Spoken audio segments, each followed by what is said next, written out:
पिछला दिखतरी वैसे अमरी महल मुकदम लिसानी एक कौली रब्बे ज़िदनी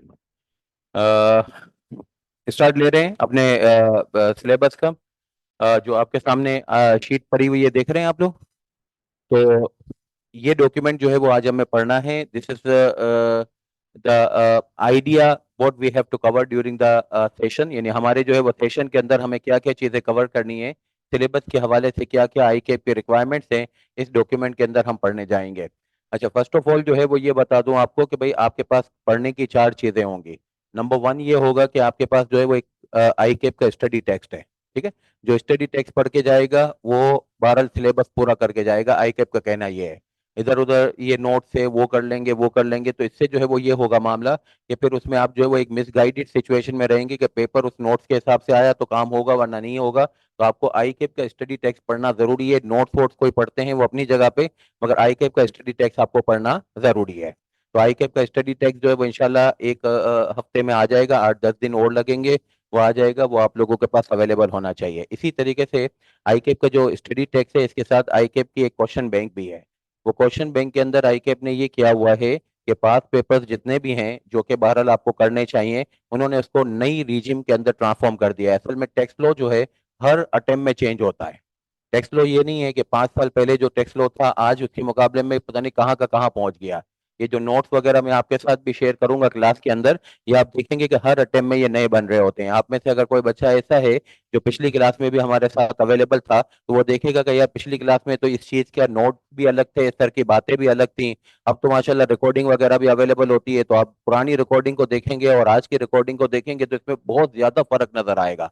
शक्ल तो आदमी की शायद वही है, मगर ये के बहरहाल जो है वो उसके अंदर डिलीवरी जो है वो डिफरेंट हो जाती है। उसकी वजह ये है कि tax laws are evolving and changing, and as a result जो है वो पुरानी बातें जो है वो बहरहाल बेकार हो जाती हैं। हमें भी अपने अल्फाजों को दोबारा से तोलना पड़कना पड़ता है, कागजात को दोबारा बनाना पड़ता है, और आप लोगों को भी ऐसा ही करना पड़ेगा। तो पास पेपर्स जो हैं वो थे पास पेपर्स के हवाले से, यानी जिस वक्त अगर पेपर था 2025 के जो 20 के अंदर, तो 2025 में वो पुराना हो चुका है। तो अब आईकेएफ ने क्या किया हुआ है कि क्वेश्चन बैंक में उसने 2020 का सवाल उठाया, उसके अंदर सवाल में जो चेंजेस करनी थी वो की, उसकी उसके चेंजेस के बाद जो सवाल की शक्ल आई उसको 2025 के कानून से सॉल्व कर दिया। तो आप पास पेपर्स नहीं करेंगे, आप बेसिकली जो है वो आईकेपी क्वेश्चन बैंक करेंगे। 150 से जायद जो है वो उसके अंदर सवाल आते हैं, इंक्लूडिंग पास पेपर्स। तो वो आपकी एक प्रैक्टिस किट होती है जिसको आईकेप क्वेश्चन बैंक कहता है, वो भी आपके पास होनी चाहिए। तीसरा डॉक्यूमेंट आपके पास ये होगा कि जैसे आज आप अपना हैंड आउट देख रहे हैं, इसके ऊपर देखा है लिखा हुआ है फर्स्ट लेक्चर, ठीक है ना। तो फर्स्ट लेक्चर के बाद सेकंड आएगा, थर्ड आएगा, फोर्थ आएगा। तो इस तरीके से जो है वो आपके पास टोटल जो है वो इनकम टैक्स से मुतालिक जो है वो 50 to 55 ऐसे हैंड आउट होंगे, और सेल टैक्स से मुतालिक कोई जो है वो 15 के करीब इसके हैंड आउट होंगे। और वो कुछ एक एरिया है एथिक्स वगैरह का जिसको हम थ्योरी का एरिया कहते हैं, उससे मुतालिक कुछ जो है वो आपके पास जो है वो 6 के करीब हैंड आउट आएंगे। तो कम व बेश आपके पास 75 हैंड आउट आएंगे, जो आपको ऐसे ही करना है कि जो मैं बताने जा रहा हूँ कि एक फाइल ले लीजिए, उस फाइल में हैंड आउट देना हमारा काम है, मगर फाइल के अंदर उसको कंपाइल करना वो आपका काम है। आप बड़े बच्चे हैं, अब ये तो हो नहीं सकता कि आपको फाइलें जो है वो हम देख रहे हो कि उसके अंदर आप सही लगा रहे हो कि नहीं लगा रहे, मगर आप लोग एहतियात से लगाते रहिएगा। पहला लेक्चर, दूसरा लेक्चर, तीसरा लेक्चर, चौथा लेक्चर, ये जो हैंडआउट्स हैं ये बेसिकली जो मैं आपको अल्फाजों में डिलीवर कर रहा होता हूँ उसका एक समराइज इफेक्ट है। या फिर दूसरे अल्फाजों में मैं इसको ऐसे भी कहता हूं कि जो आपके सिलेबस का एक मैप है, यानी एक नक्शा है, वो ये बेसिकली है। एक चीज होती है ना कि आप जो है वो कहते हैं कराची में इधर यहाँ है वहाँ है वहाँ है, तो आप कहेंगे यार ये सारी जगहों पे मैं एक दिन में कैसे पहुंच सकता हूँ, नाजमाबाद भी चला जाऊं, मैं जो है वो केमारी भी चला जाऊं, मैं जो है वो कोरंगी भी चला जाऊं, एक दिन में कैसे हो सकता है? तो एक दिन में हो सकता है अगर आपके पास नक्शा हो। नक्शा अगर आप उठा ले तो पूरे कराची को आप आधे घंटे में घूम लोगे, ऐसा ही है ना। तो इसी तरीके से आपके सिलेबस का जो नक्शा है वो बेसिकली ये हैंडआउट्स हैं। ये हैंडआउट्स को अगर आप जो है वो जब इंशाल्लाह एग्जाम के पास बिल्कुल करीब में हो, तो आप कहोगे कि यार सर ने जो जो कुछ पढ़ाया है उसको मैं अब वीडियोस भी नहीं देख सकता क्योंकि टाइम नहीं है, कल जो है वो पेपर है। तो अगर आप चाहते हैं कि पूरे सिलेबस को जो है वो 2 घंटों में 3 घंटों में मेरी सारी बातों को, मेरी सिखाई हुई बातों को, मेरी जो इंपॉर्टेंट कही हुई बातें होंगी उसको अगर आप रिवाइज करना चाहें, तो ये 75 हैंडआउट्स में आपको 3 से 4 घंटे में इंशाल्लाह पूरा रिवाइज हो जाएगा। होल्ड हो, वो इतने सारे पेजेस हैं, शायद जो है वो 200 के करीब पेजेस हो जाएंगे, मगर ये कि इसके बावजूद भी चूंकि आपका उसके ऊपर हाथ साफ हो चुका है, बहुत क्विकली आप उसके ऊपर गो थ्रू हो जाओगे। जैसे कि ऐसे मैं बताऊं कि अगर आप पहली दफा नक्शा देखने बैठोगे तो आपको 20 मिनट में पूरा कराची नहीं घूमने को मिलेगा। आपको तो समझ ही नहीं आएगा कि ये रेड कलर क्या कह रहा है और ग्रीन कलर क्या कह रहा है और येलो कलर क्या कह रहा है, उसमें आपको घंटों लग जाएंगे। But once you have gone through with the map of Karachi and in the second time, आपको जो है वो लगेगा कि you are experiencing lesser time than the earlier time. As a result जो है आपका जो है वो टाइम कम होता जाएगा उसको गो थ्रू करने का, नक्शे का। इन द सेम वे, जब हैंडआउट्स को आप एक दफा क्लास में मेरे साथ डिटेल में कर चुके होगे, तो जब आप इसको आखिरी में रिवाइज करने बैठोगे तो इतना टाइम नहीं लगेगा 200 पेजेस का। हमारा तजुर्बा ये कहता है कि एक अच्छा, यानी कि जो सेंसिबल और जो है वो डीप स्टूडेंट है, यानी जो अपनी पढ़ाई से भी जो है वो सिंसियर है और अपने जात से भी अपनी फैमिली से भी सिंसियर है, तो वो इंशाल्लाह 2 से 3 घंटे में ये सारे सिलेबस को रिवाइज कर लेगा। मगर उसके लिए जरूरी है कि ये हैंड आउट आपने क्लास में मेरे साथ पढ़े हुए हो। मजीद ये बात है कि भाई जो है वो ये आपके पास सही तरीके से कंपाइल हो। जो मैं देख रहा हूँ दूसरा भी एक बैच हमारा चल रहा है, उसमें भी बहरहाल यही मैं देख रहा हूँ कि वो कभी इसमें से एक हैंड आउट निकाल रहे हैं, वो पिछला वाला तो हम घर पे भूल गए बिकॉज कि वो दूसरे बैग में रखा हुआ था, आज हम दूसरा बैग लेके आ जाए। तो ये जो है वो ये तो छोटी छोटी स्कूल के जो बच्चे होते हैं ना, वो उस टाइप की बातें करते हैं। आप लोगों से ये बातें मुतवक्का नहीं है। अगर आप ये करेंगे तो हमारा तो काम हो जाएगा, मैं क्लास खत्म करके चला जाऊंगा, अपना काम पूरा कर लूंगा। आप लोगों को मुश्किल हो जाएगी, आखिरी में कंपाइलेशन के वक्त आपका टाइम जाया हो जाएगा। आई कैप की स्टडी टेक्स्ट, दूसरा क्या बताया? आई कैप की क्वेश्चन बैंक। क्वेश्चन बैंक में क्या होता है? पास पेपर्स की कंपाइलेशन है in accordance with the new law, है ना? अच्छा, उस पास पेपर की कंपाइलेशन में कितने सवाल बताएं, कितने हैं? 150 से जायद हैं, सही है ना?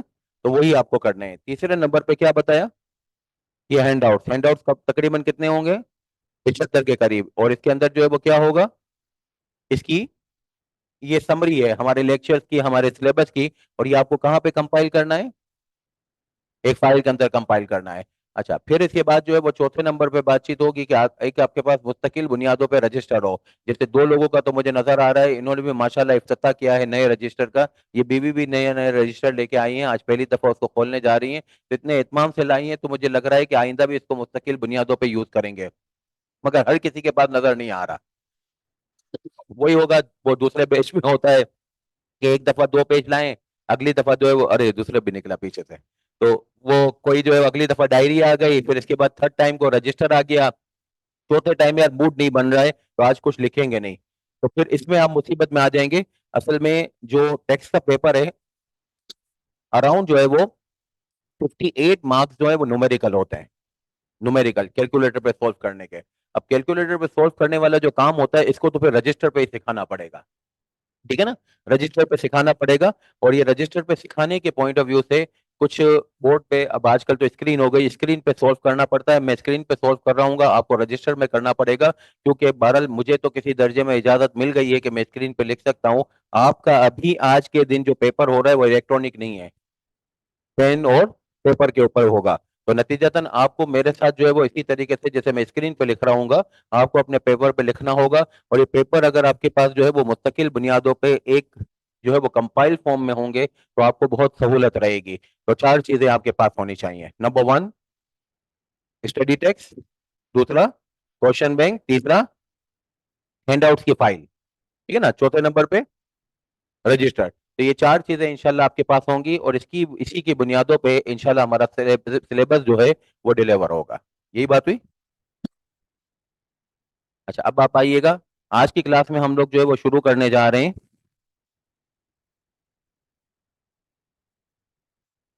Analysis of syllabus. आपके पास हैंडआउट भी है, आप चाहें तो स्क्रीन पे भी देख रहे होंगे, हैंडआउट भी देख रहे होंगे। मैं कुछ इसमें मार्किंग वार्किंग करूंगा, अगर आपके मयार के मुताबिक आती है, आपको लगता है कि आपको उसको भी लिखना चाहिए, तो बहरहाल आप लिख लीजिएगा अपने हैंडआउट में। नहीं, आपको लगता कि नहीं ये तो मुझे आता है, कोई जरूरत नहीं है, तो ना लिखिएगा। तो हैंडआउट जो है वो कुछ ना कुछ कलरफुल होने चाहिए, यानी कि जब आप जाएंगे तो उसके ऊपर कुछ ऐसी कार्रवाई करके जाएंगे कि आपके पेरेंट्स, आपके दोस्त देखें तो पता चले कि वाकई इस हैंडआउट को किसी ने पढ़ा है। ठीक है ना? कुछ ऐसे लगने चाहिए। एक तो ये कि बहरहाल ये पुराना तो वैसे ही हो जाएगा, आप इसको आगे पीछे करोगे तो लगेगा भाई किसी ने यूज किया है। मगर पेंसिल से या पेन से कुछ कलरफुल होगा तो बहरहाल उसके ऊपर लगेगा कि भाई कोई सीरियस एफर्ट हुई है। तो वो सीरियस एफर्ट जो है वो मैं आपको सिखा रहा हूँ, और आप इसको एब्जॉर्ब कीजिएगा। अगर आपको लगे लिखना है तो लिखिएगा, ना लगे तो बहरहाल छोड़ दीजिएगा, मगर कुछ ना कुछ तो बहरहाल आपको लिखना ही पड़ेगा। आप देखिए किस तरीके से आगे बात बढ़ती है। अच्छा, अब आप आइए सबसे पहले एनालिसिस ऑफ सिलेबस। सिलेबस के अंदर जो है वो तीन हिस्से हैं, जरा जल्दी से देख लीजिए अपने हैंडआउट में कितने, तीन हिस्से में क्या क्या है, जल्दी देखिए।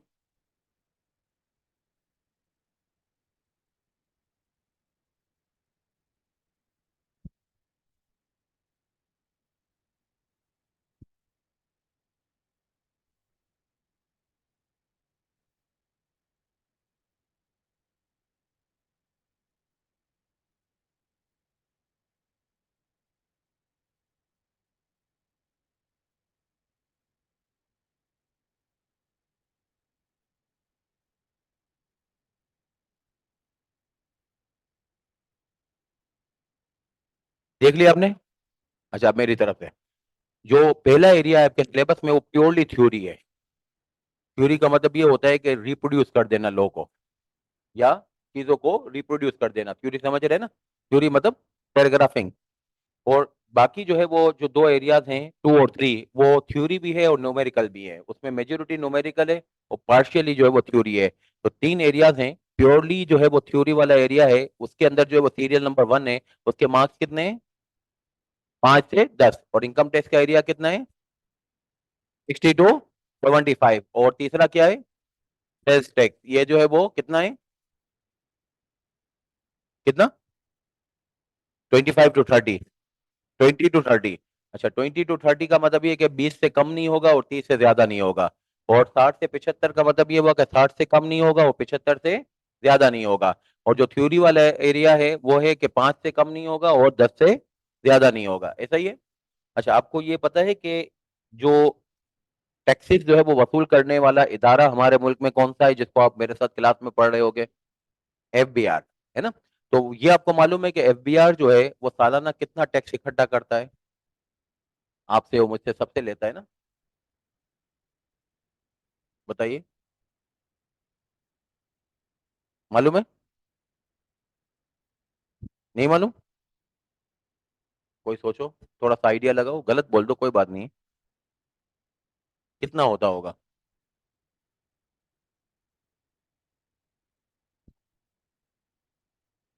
हम्म?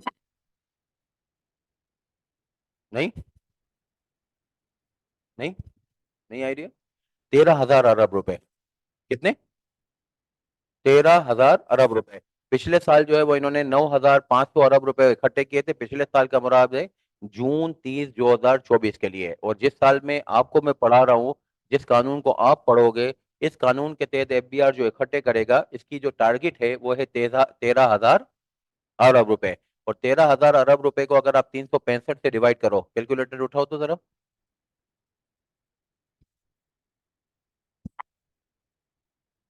13,000 को डिवाइड करो तो 365 दिन होते हैं। तो इसका क्या मतलब हुआ, ये फिगर क्या बनी? पर डे 35 अरब रुपए का टैक्स इकट्ठा होता है। Per day. This is the most lucrative and the most profitable organisation in Pakistan. इतना कोई नहीं कमाता। रोज का कितना? 35 अरब रुपए। लोगों का खून निचोड़ निचोड़ के बहरहाल निकाल रहे हैं, मगर ये कि रोज का कितना कमाते हैं? 35 अरब रुपए। और सालाना कितना कमाएंगे? 13,000 अरब रुपए। लास्ट ईयर कितना कमाया था? 9,500 अरब रुपए। इस दफा महंगाई हो गई है, आपको भी मालूम है, चीजें महंगी हो गई हैं, चीजों के रेट बढ़ गए हैं, तो टैक्सेस भी बढ़ना चाहिए। इसी हिसाब से इन्होंने टारगेट रखा हुआ है। कम से कम 30% तो महंगाई हुई है ना? वैसे गवर्नमेंट कह रही है कि भाई जो है वो 10 रुपए की में 10% की महंगाई हुई है, मगर सबको पता है कि महंगाई कितनी हुई है। बिजली के बिल ही देख लीजिए। तो बहरहाल जो महंगाई हुई है वो अराउंड 30% हुई है। तो वो 30% महंगाई हुई तो जाहिर बात है टैक्सेस भी अकॉर्डिंगली बढ़ेंगे। तो टैक्सेस बढ़ाने के लिए 9,500 से 13,000 अरब रुपए के आने के ऊपर, ये नहीं है कि कंट्री के अंदर कोई प्रोग्रेस हो गई है। ये हुआ है कि बहरहाल महंगाई बढ़ गई है, तो जो महंगाई के अंदर हर चीज के दाम बढ़े हैं, तो इन्होंने टैक्स रेट भी बढ़ा दिया है। तो मिला जुला के बना 13,000 अरब रुपए। रोज के 35 अरब रुपए जो है वो इकट्ठे हो रहे होंगे। कितने? 35 अरब रुपए इकट्ठे हो रहे होंगे। अब ये जो टैक्सेस हैं, जो इकट्ठे करने वाला इदारा है, इसका नाम आपने क्या बताया? Federal board of revenue. जिस अथॉरिटी के नाम के आगे फेडरल लिखा हुआ हो, इसका मतलब है ये फेडरल गवर्नमेंट कंट्रोल एंटिटी है। क्या है? फेडरल गवर्नमेंट कंट्रोल एंटिटी है। इसके अलावा हमारे मुल्क में फेडरल गवर्नमेंट के अलावा और भी गवर्नमेंट है। आपको मालूम है कौन कौन सी है? प्रोविंशियल गवर्नमेंट है, और एक और भी है। फेडरल तो बता दी मैंने, एक प्रोविंशियल है और इसके अलावा एक और भी है। हम्म। सिटी गवर्नमेंट को बोलते हैं लोकल गवर्नमेंट। बिल्कुल सही आपने बताया। उस सिटी गवर्नमेंट को क्या बोलते हैं? Local government. जो जिसके अंदर ये हाफिज नईम और रहमान और मुर्तजा वाब की लड़ाई नहीं होती रहती कि अब मैं हूँ क्या मैं हूँ। तो ये वाली गवर्नमेंट कहलाती है लोकल गवर्नमेंट। तो लोकल गवर्नमेंट और जो है वो प्रोविंशियल गवर्नमेंट और फेडरल गवर्नमेंट, तीन गवर्नमेंट है हमारे मुल्क में। तो ये जो एफबीआर का इदारा है जिसकी पढ़ाई मैं आपको करा रहा हूँ, ये फेडरल के अंडर में आता है कि प्रोविंशियल के अंदर में आता है कि लोकल के अंदर में आता है? फेडरल के अंदर में आता है। तो ये मैं लिख रहा हूँ, we will be covering federal level tax loss.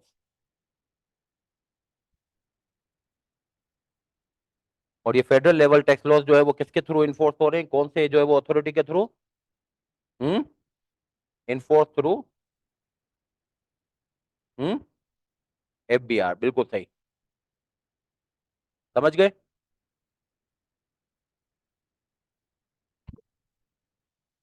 Enforce through FBR. FBR exam में आप लिखेंगे, वैसे पूरा बनता है फेडरल बोर्ड ऑफ रेवेन्यू।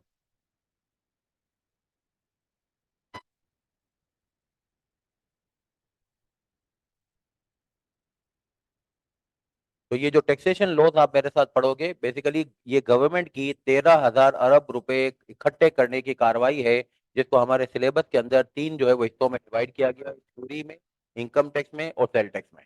अच्छा, सबसे पहले थ्योरी के अंदर जो है वो देखते हैं कि क्या हमें कवर करना है। जरा देखिए अपने हैंडआउट में क्या लिखा हुआ है। ऑब्जेक्टिव ऑफ टैक्स लॉज ना। ऑब्जेक्टिव का मतलब मकसद।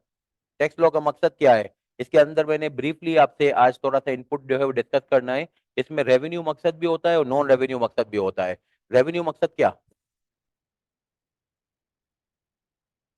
इनकम अर्न करना। कौन इनकम अर्न कर रहा है टैक्सेस से?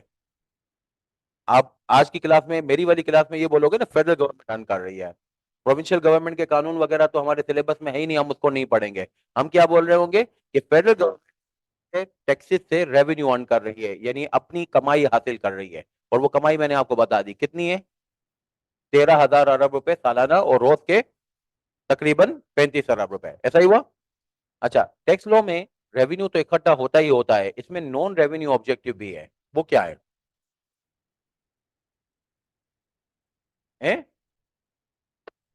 चैरिटी मतलब थोड़ा सा एक्सप्लेन करें। हाँ, नॉन रेवेन्यू में चैरिटी आप जो कहना चाह रही हैं, कैसे इससे जो है वो चैरिटी प्रोमोट होती है टैक्सेस से?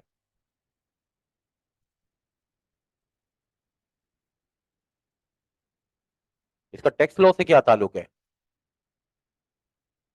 कौन सी आपने कभी ऐसी स्कूल देखी है जो गवर्नमेंट ने टैक्सेस के पैसों से खोली है? कौन सी स्कूल है? टीएसए गवर्नमेंट ने खोली है? कहाँ है, आपके घर के पास है कोई? हाँ। नहीं, आप सही नहीं पहुंच रहे। आपके पैसों से जो है वो एक ही काम होता है। मेजोरिटी पैसा जो है वो चला जाता है कर्ज की रीपेमेंट में। वो कर्ज कहाँ खर्च होता है वो आपको मालूम है? सड़कें तो सारी टूटी हुई हैं। जिस सड़कों को बनाने के लिए उन्होंने कर्ज लिया था वो सड़कें तो बनती नहीं है। जिस जो है वो पावर प्लांट को चलाने के लिए उन्होंने पैसे लिए, वो पावर प्लांट मसले में है। तो बहरहाल ये पैसे जो है वो कर्ज के कहाँ गए उसको छोड़ दीजिए, मगर ये कि जो आपसे टैक्सेस लिए जाते हैं इसका मेजर पोर्शन कहाँ चला जाता है? ये जो है वो चला जाता है लोन और इंटरेस्ट की रीपेमेंट में। बाकी मेजर पोर्शन ये है कि भाई इंडिया हमला कर देगा इसलिए कश्मीर को आजाद कराना है, इंडिया हमला कर देगा इसलिए फौज को पालना बहुत जरूरी है, तो वो फौज के ऊपर चला जाता है। फिर बाकी कुछ थोड़ा बहुत बचा तो वो आपके ऊपर से छिड़काव कर दिया जाता है। ठीक है ना? कि ठीक है आप खुशबू लगा लीजिए। एक तो ये होता है कि दुकान के पास जाके आप परफ्यूम ले लें। एक ये होता है कि भाई परफ्यूम तो नहीं ले सकते, महंगा बहुत है, तो वो थोड़ा थोड़ा आपको स्प्रे कर देता है। तो बस ये बजट से आपका जो है वो स्कूल स्कूल ऐसी है कि थोड़ा बहुत कोई स्प्रे हो गया। कोई ऐसे दो चार लोग आ ही जाते हैं हर क्लास के अंदर, वो कह रहे होते हैं कि गवर्नमेंट स्कूलें बना रही है। पता नहीं इन्होंने कोई गवर्नमेंट के स्कूल से पढ़ा है कि नहीं, मैंने तो नहीं देखा है गवर्नमेंट के स्कूल। गवर्नमेंट के स्कूलों में तो गायें और बकरे बंधे हुए हैं। वो बच्चे कहाँ हैं? हैं कुछ है स्कूल है, जैसे खारादर के इलाके में मैंने एक स्कूल देखा है, ईरानिया स्कूल है। तो वहां पे ना ईरानी है ना पाकिस्तानी है। वहां पे गाया बनती है बकरा ईद के दिनों में। ठीक है, खरादर में जो है ना ककड़ी ग्राउंड के पास ही, वो बिल्कुल आसपास वो स्कूल है। येलो कलर के स्कूल है, पहले इसका नाम नई रोशनी स्कूल होता था। फिर इसके बाद इसका नाम अब ईरानिया स्कूल हो गया है। और वहां पे बकरा ईद के दिनों में खास तौर पे एक जो है वो ट्रस्ट है, उसकी गाया बनती है, हम लोग देखने भी जाते हैं कि यार बहुत बड़ी बड़ी गायें होती हैं, वो चांद बैल होते हैं, वो बड़े बड़े सींग वाले जो बैल नहीं होते, तो हम देखने जाते हैं खास तौर पे रात को। तो वो मुझे नजर आते हैं, स्टूडेंट तो नजर नहीं आते, बैल नजर आते हैं।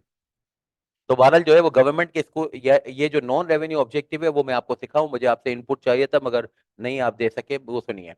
गवर्नमेंट टैक्स लॉ से ये करती है कि वो ऐसे मकासद हासिल करती है जिससे किसी की फलाह व बहबूद हो। जैसे मिसाल के तौर पे, नंबर वन, गवर्नमेंट ने बाहर से जो गाड़ियां आती हैं जो कि लग्जरी गाड़ियां होती हैं बड़ी बड़ी, तो वो बड़ी बड़ी गाड़ियों के ऊपर उसकी प्राइस तो बहुत कम होती है। अब जैसे जो है वो मिसाल के तौर पे आप सऊदी अरब या दुबई से गाड़ी मंगवाएं, तो वो गाड़ी यहाँ पे आपको सुजुकी स्विफ्ट के दाम में मिल जाएगी। यानी कि वो गाड़ी जो है वो सुजुकी स्विफ्ट जो है वो यहाँ पे स्विफ्ट यानी आजकल जो है वो उसको ये कह दीजिए कि 50 लाख रुपए की है। 50 लाख रुपए की गाड़ी आपको आराम से, बहुत बड़ी गाड़ी दुबई से मिल जाएगी, मगर वो पाकिस्तान में आते आते वो आपको करोड़ों रुपए की पड़ जाती है, बिकॉज ऑफ द रीजन उसके ऊपर कस्टम ड्यूटी बहुत हाई है। तो ये एक टैक्स लॉ के अंदर इन्होंने एक वेलफेयर का ऑब्जेक्टिव रखा हुआ है कि लोकल गाड़ियां बिके। अगर ये इतनी ज्यादा हाई कस्टम ड्यूटी ना लगाते, टैक्सेस ना लगाते, तो सारे लोग ये करते कि वो इंपोर्टेड गाड़ियां ही यूज कर रहे होते। ये लोकल सुजुकी वुजुकी की तो कोई गाड़ी यूज ही नहीं करता। तो लोकल गाड़ियां हम इसलिए यूज कर रहे होते हैं कि इंपोर्टेड गाड़ियां हैं तो सस्ती, मगर उसके ऊपर क्या है, उसके ऊपर जो है वो कस्टम ड्यूटी बहुत हाई। तो this is called non revenue objective. You are imposing custom duties on imports and as a result there is the incentive for buying of the local car। as a result जो है वो local industry promote हो रही है, उसके अंदर employment generate होती है, ठीक है ना। High duties on the import of luxury car. Number two, अगर आप जो है वो डोनेशन देते हो तिलानी को, आलमगीर को, अगर आप जो है वो डोनेशन देते हो तो डोनेशन देने के ऊपर आपको एक टैक्स क्रेडिट मिलता है। आपको मालूम है टैक्स क्रेडिट क्या चीज होती है? नहीं, टैक्स क्रेडिट का मतलब ये होता है कि जो आप टैक्स लाइबिलिटी दोगे, उस टैक्स लाइबिलिटी के अंदर आपको एक स्कॉलरशिप मिलेगी। स्कॉलरशिप जानते हैं ना आप, क्या होती है स्कॉलरशिप? यानी मिसाल के तौर पे ये कि यहाँ पे आपको एक पेपर की अगर 20,000 रुपए की फीस देनी है, तो आपको कहेंगे कि आपने पीछे वाले अटेम्प्ट में बहुत अच्छा स्कोर किया था, तो आप 15,000 रुपए की दीजिएगा फीस। तो इसका मतलब क्या हुआ, 5,000 रुपए आप क्या बोलोगे? डिस्काउंट बोलोगे। और अच्छे अल्फाजों में इसको बोलोगे, डिस्काउंट नहीं बोलते इसको, क्या बोलेंगे? स्कॉलरशिप मिली। कितनी मुझे स्कॉलरशिप मिली? 25%। ऐसे ही बोलोगे ना आप अपने दोस्तों को, अपने पेरेंट्स को। इसी तरीके से टैक्स लॉ में अगर आपकी एक टैक्स लाइबिलिटी निकलती है फॉर एग्जाम्पल लाख रुपए की, और उसमें से अगर कोई चीज आपको डिस्काउंट के तौर पे मिले, तो उसको क्या बोलते हैं? टैक्स लॉ में कोई टैक्स लाइबिलिटी में डिस्काउंट मिले तो उसको क्या बोलते हैं? उसको बोलते हैं टैक्स क्रेडिट। क्या बोलते हैं? Tax credit. तो अगर आप डोनेशन देते हो तो डोनेशन की रसीद जो है वो टैक्स अथॉरिटीज को दिखाइएगा, आपको टैक्स लाइबिलिटी में से एक इस्तिस्ना मिलेगा, एक मिन्हा मिलेगा, यानी एक माइनस होने वाली चीज मिलेगी, जिसको आप मेरी क्लास में क्या कह रहे होगे? टैक्स क्रेडिट मिलेगा। सही है। अच्छा, इसी तरीके से अगर जो है वो आप सेल करते हो, तो सेल के ऊपर आपको सेल टैक्स लगता है। मालूम है कितना परसेंट सेल टैक्स है पाकिस्तान में? नहीं, 18% है। कितना है? 18% का सेल टैक्स का रेट है। कितना? 18% का। अगर आप इम्तियाज स्टोर पे, नाहिद स्टोर पे जाओ रात को, कोई चीज जो है वो शॉपिंग करना, कोई भी जो है वो घर के आइटम वगैरह, तो आप जब उसके पास से इनवॉइस लेते हो तो उसके ऊपर देखना, उसके ऊपर सेल टैक्स लगा होगा। कितना लगा होगा? 18% से। मगर अगर आप गुड्स जो है वो सेल करते हो इंटरनेशनल मार्केट में, यहाँ के गुड्स जो है वो आप फॉरेन कस्टमर को फॉरेन कंट्री में सेल करते हो, उसको क्या बोलते हैं? एक्सपोर्ट्स बोलते हैं। एक्सपोर्ट्स के ऊपर सेल टैक्स का रेट 0% है। ये गवर्नमेंट का रेवेन्यू ऑब्जेक्टिव है कि नॉन रेवेन्यू ऑब्जेक्टिव है? नॉन रेवेन्यू है, इसमें तो गवर्नमेंट का नुकसान हो रहा है ना। तो ये नॉन रेवेन्यू ऑब्जेक्टिव से गवर्नमेंट क्या अचीव करना चाह रही है? इससे एक्सपोर्ट ज्यादा होगी, एक्सपोर्ट ज्यादा होगी। एक्सपोर्ट ज्यादा होगी तो इससे फायदा क्या होता है? उससे डॉलर्स आएंगे। डॉलर से ये फायदा होता है कि डॉलर से हमारी कंट्री का इस्तेकाम और मजीद बुलंद होता है, क्योंकि हमारी कंट्री के अंदर हम, अगर महंगाई बढ़ती है यानी कि कोई गवर्नमेंट को खर्चे करने होते हैं, तो वो नए नोट प्रिंट कर लेते हैं। मगर अगर सूरत हाल ये होती है कि अगर इंटरनेशनल मार्केट से हमने कोई चीज मंगाई है, जैसे मोबाइल फोन पाकिस्तान में इंपोर्ट होते हैं, जैसे ऑयल या पेट्रोल बाहर से इंपोर्ट होता है, इसकी पेमेंट पाक रुपए में थोड़ी हो सकती है। इसके लिए पेमेंट किस किस करेंसी में करनी पड़ती है?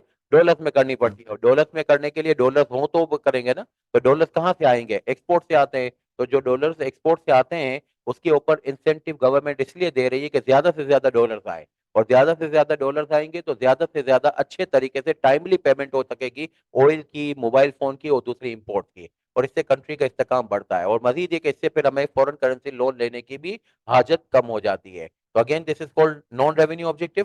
कितने बताएं non revenue objective? Non revenue objective में ये होगा कि government will not be earning anything, बल्कि in some cases government will be losing something.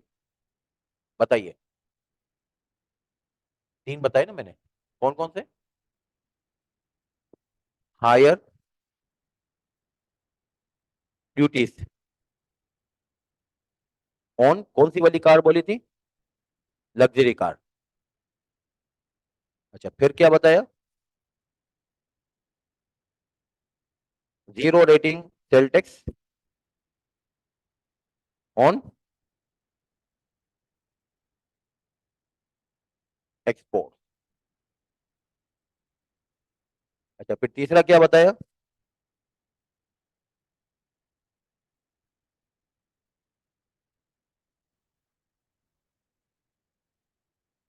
जल्दी बताइए। टैक्स क्रेडिट किसके ऊपर? Tax credit on donation. ये तीनों में गवर्नमेंट ने कुछ अर्न किया है कि गवर्नमेंट ने लूज किया है? गवर्नमेंट ने कहीं अर्न भी किया है। जैसे इस केस में हायर ड्यूटी लगाई, तो हायर ड्यूटी लगाने के ऊपर ये हुआ कि कुछ ड्यूटी तो हायर मिली, मगर बहरहाल इंपोर्ट मुल्क में कम हो गई, है ना?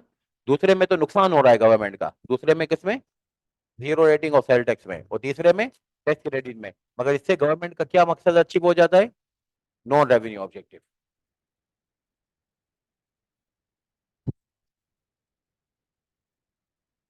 अच्छा, अब ये बताइए कि टैक्स क्रेडिट और डोनेशन से गवर्नमेंट ने अपने आप को कैसे एक्सप्लेन करना है अपने साथियों को कि क्या हुआ इससे, टैक्स क्रेडिट देने से होगा क्या? इस टैक्स क्रेडिट से होगा क्या, माशरे में क्या अच्छाई फैलेगी? Yes, to promote the welfare.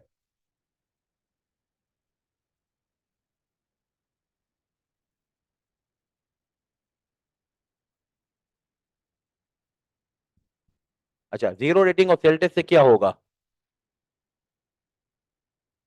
Export increase होगी, इससे क्या होगा?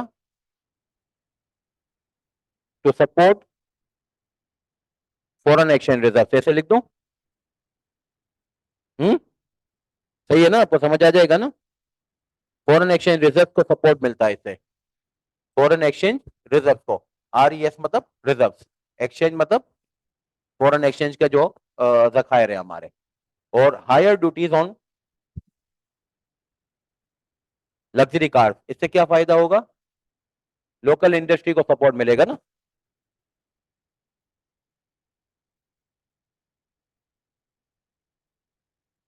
To support local industry. सही है ना?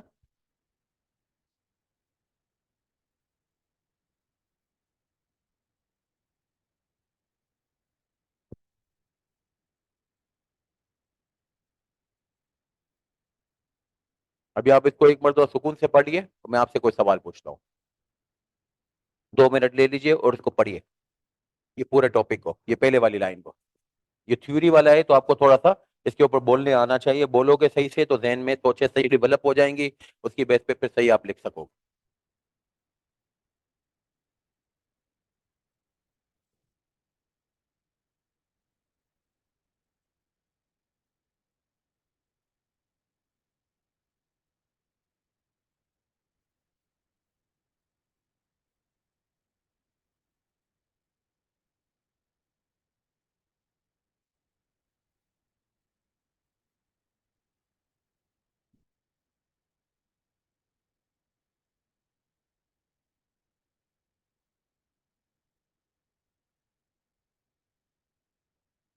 आपका टाइम खत्म, अब बताइए।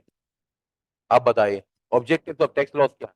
थ्योरी वाले एरिया में पहली बात, ऑब्जेक्टिव ऑफ टैक्स लॉस क्या है? मेरी तरफ देख के अभी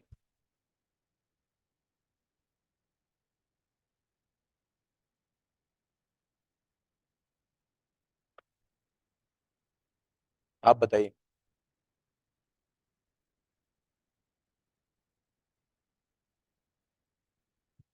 आप, यस, ऐसे बोलना चाहिए। Objectives of tax loss can be segmented into two portion, one is revenue objective and another one is non revenue ऐसे बढ़ना चाहिए, जैसे मैंने भी आपको ऐसे दिखाया ना। ये तो आप आगे की बातों पे आ गए, पहले उसकी सही तरीके से लाइन तो डिफाइन करें जिसके अंदर आपको एक्सप्लेनेशन देनी है। तो objectives of tax laws are segmented within two portion. Segment समझते हैं ना, दो हिस्सों में, two portion. Number one is revenue, number two non revenue. अब शुरू हो जाइए, आप बताइए। नहीं नहीं, कोई भी बताइए, ये बात को पूरी निपटाना है। सवाल ये था कि ऑब्जेक्टिव्स ऑफ टैक्स लॉस क्या है। तो आप लोगों ने दोनों ने सही अच्छा आंसर नहीं दिया, इन्होंने सही दिया कि ऑब्जेक्टिव्स ऑफ टैक्स लॉस में जो है वो पहले ये लिखना चाहिए कि ऑब्जेक्टिव्स ऑफ टैक्स लॉ में रेवेन्यू ऑब्जेक्टिव भी होता है और नॉन रेवेन्यू भी होता है। नॉन रेवेन्यू को अक्सर और बेशतर डेवलपमेंट ऑब्जेक्टिव भी कहते हैं। ठीक है, तो रेवेन्यू और नॉन रेवेन्यू ये दो मकासद होते हैं। अब बताइए, आगे बढ़िए। Yes, revenue objective to mean to earn something for running the government. Non revenue to mean, अभी फिर तुम डायरेक्ट एग्जाम्पल पे पहुंच गई हो। Non revenue mean to achieve some non revenue objective like development objective. And for example इसके ऊपर तीन लिख दीजिए। अरे मेरी तरफ देख के, अभी नहीं देखो, तुम्हारा टाइम उसमें देखने का खत्म हो गया, अब याद होना चाहिए। The government has introduced zero rating of sale tax on exports. This will promote the foreign exchange reserves in the country. Yes, the government is allowing tax credit on payment of the donations to welfare organizations. This will promote the welfare objective in the country. Third one. Higher duties are imposed on import of luxury cars. This will support the local industry through discouraging the imports. है ना? तो इसका start ऐसे होगा, मुझसे सुनिएगा, इसका comprehensive answer ऐसे होगा कि the objectives of tax laws are segmented into two portion. Number one is revenue objective and number two is non-revenue or development objective.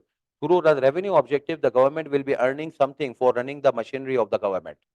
And through the non-revenue objective, government will not be, although achieving something, but it will be promoting some good things in the society. Like उसके ऊपर आप लिखेंगे कि भाई जो है वो there is a zero rating of sale tax on exports. This will support the foreign exchange reserves of the country.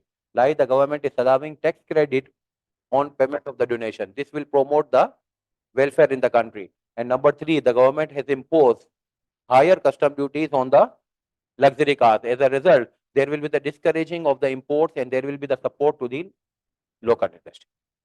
ऐसा ही है ना, ऐसे लिखना होगा आपको। ठीक है, ये सीखना है आप लोगों को। अच्छा, दूसरे के ऊपर आ जाइएगा।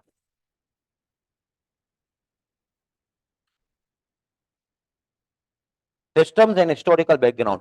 दुनिया में भी ऐसा ही है, पाकिस्तान में भी ऐसा है। सिस्टम ऑफ टैक्सेशन तो दो होते हैं। सिस्टम ऑफ टैक्सेशन तो दो होते हैं। कौन कौन से? डायरेक्ट और इनडायरेक्ट। इसकी डिटेल नीचे आ रही है, तो इसको मैं लिख नहीं रहा, आप खाली मुझसे सुनिएगा। डायरेक्ट टैक्स में क्या होता है?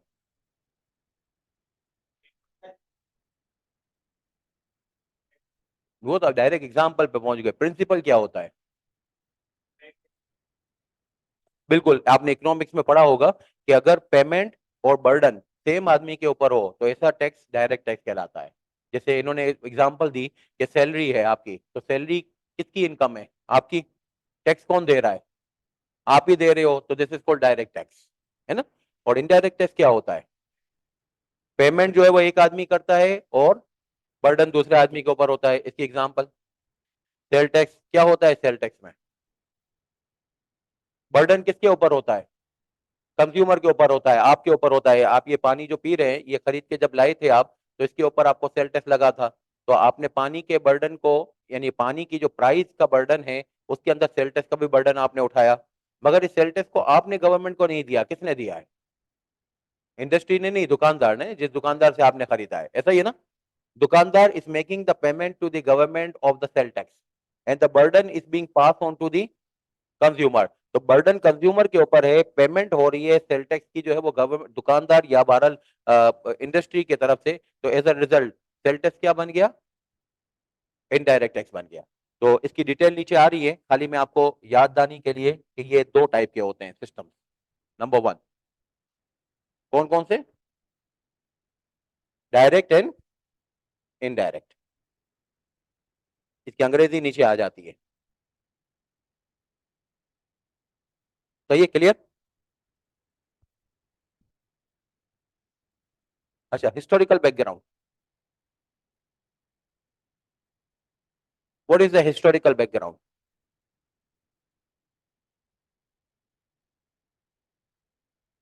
मुल्क में बहुत सारे टैक्सेस हैं, हमें तो हमारे सिलेबस के लिए दो ही लॉ पढ़ने हैं ना, कौन कौन से?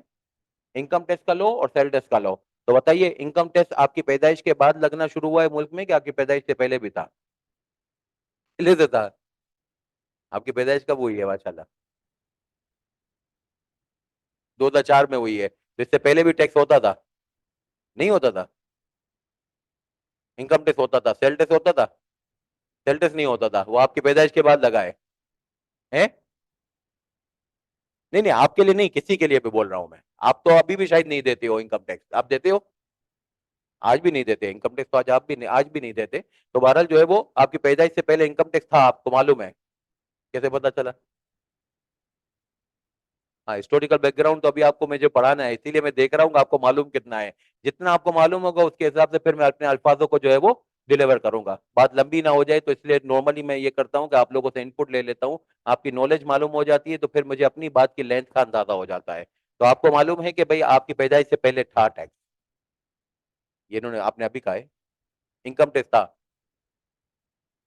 अच्छा, सेल टैक्स नहीं था? अरे आपके लिए नहीं पूछ रहा मैं, मुल्क के लिए पूछ रहा हूँ भाई। आप, हाँ?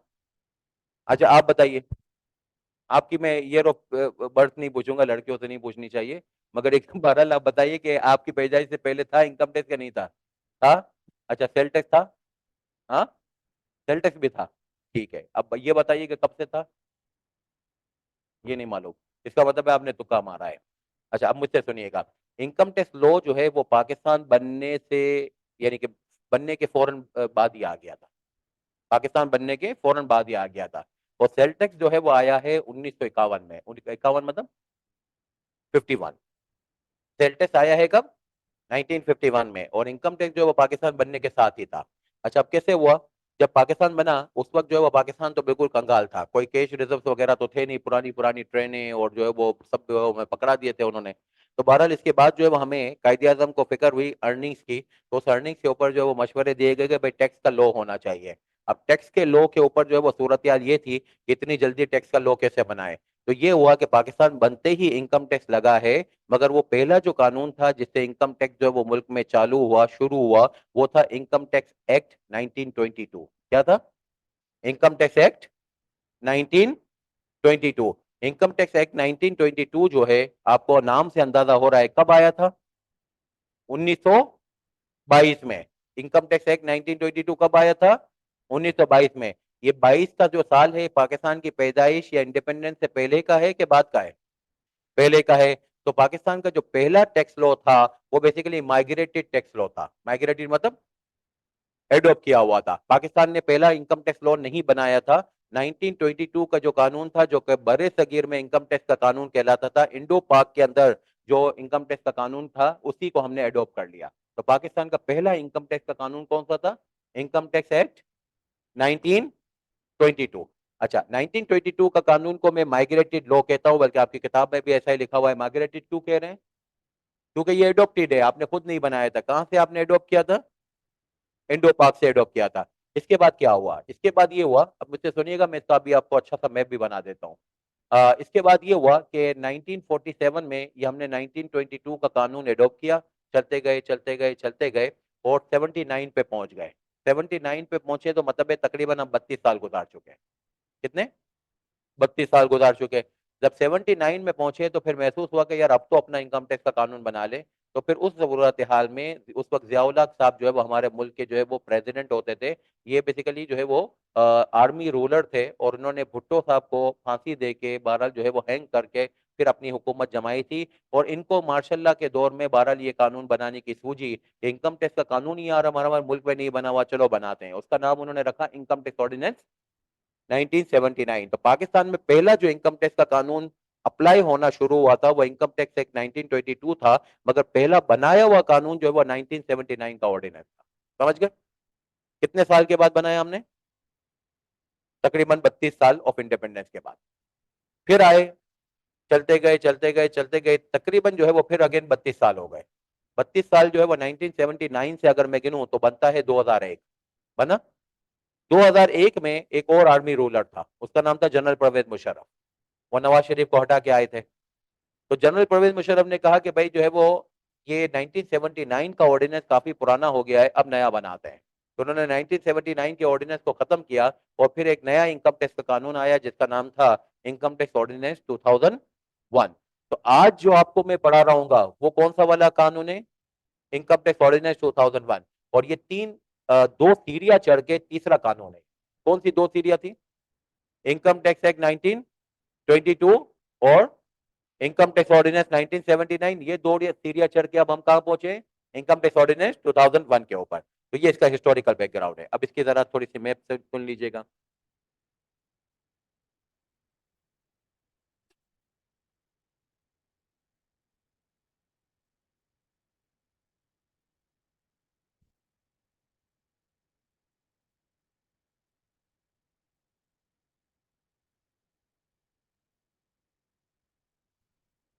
हिस्टोरिकल बैकग्राउंड में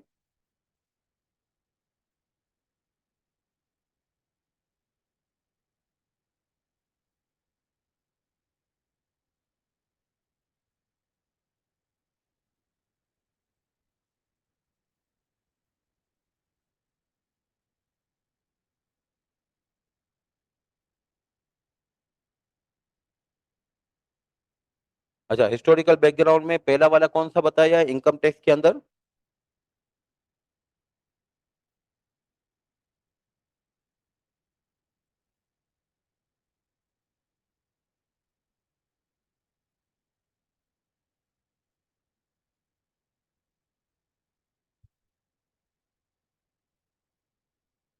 बताइए कौन सा था पहला? इनकम टैक्स एक्ट 1922 था।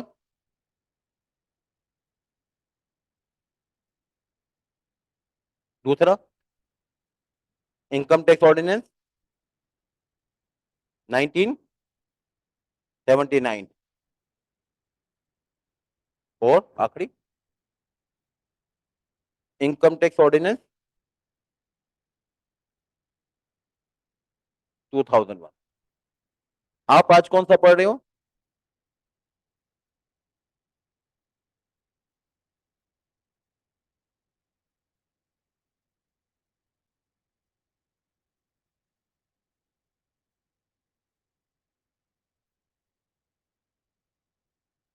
ये आज आपके घर कानून है।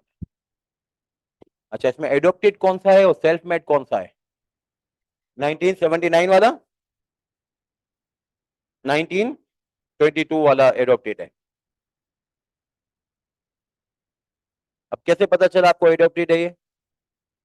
1947 में हम दुनिया में आए, तो इससे पहले का कानून अगर चल रहा है तो इसका मतलब क्या हुआ? This is adopted law. कहां से एडॉप्ट किया? इंडो पाक से, जिसको बरे सगीर उर्दू में बोलते हैं। ऐसा ही है ना? डन। तो इन्होंने जैसे कहा कि मेरी पैदाइश से पहले था, बिल्कुल सही था। ये जब पैदा हुए थे, जब भी से अल्लाह ने जो है वो इनका मैंडेट रखा था कि इनको सीए करना है, तो फिक्र में लगे हुए थे। पैदाइश के वक्त पहली फिक्र इनकी ये थी कि मुल्क में टैक्स है कि नहीं है। बस बिल्कुल था।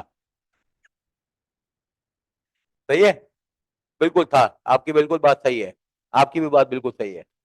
आप लोगों को शुरू से जो है वो अल्लाह ने जो है वो तैयार किया हुआ है कि आप सीए करने के लिए बने हुए हैं। इंशाल्लाह। तो आपने पैदाइश के वक्त इनकम टैक्स की फिक्र करनी शुरू कर दी थी। तो बिल्कुल दोनों की फिक्र बिल्कुल सही थी। आपकी पैदाइश से पहले इनकम टैक्स बिल्कुल था। अब सेल टैक्स का बताइए। आपकी पैदाइश से पहले था? हाँ बिल्कुल था। को अभी मैंने बता दिया, मैंने सीक्रेट लीक कर दिया, अब तो सस्पेंस रहा ही नहीं। तो कब से सेल टैक्स कब से लगना शुरू हुआ है? 1951 से, 51 से सही है। और फिर आज जो कानून आप पढ़ रहे हो, जो मैं आपको पढ़ा रहा हूँ, वो होगा सेल टैक्स एक्ट 1990। तो पहला कानून हमने सेल टैक्स का कौन सा बनाया था? पाकिस्तान में शुरू में 4 सालों तक सेल टैक्स था ही नहीं। कितने सालों तक नहीं था? 4 सालों तक था ही नहीं। तो पहला जो बना वो बना सेल टैक्स एक्ट 19। दूसरा है सेल टैक्स एक्ट 1990।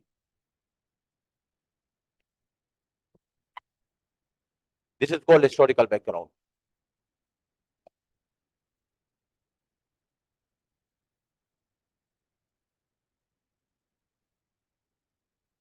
अब ये दूसरी लाइन को जो मैंने अभी आपको समझाया ना, सिस्टम्स एंड हिस्टोरिकल बैकग्राउंड को, जो भी आपने लिखा है नहीं लिखा है, इसको जरा अपने जहन में रिवाइज कीजिए। मैं आपसे सवाल पूछता हूँ।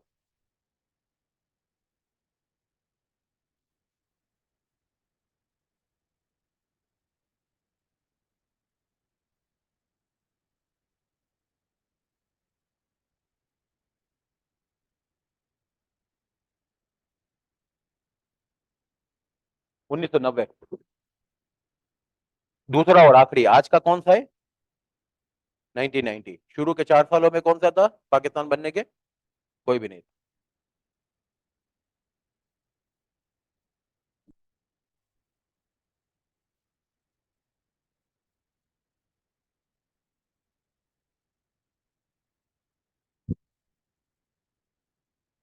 जी miss, how many types you have ever experience about the taxation? कितनी टाइप की है? ठीक है, डायरेक्ट में क्या होता है?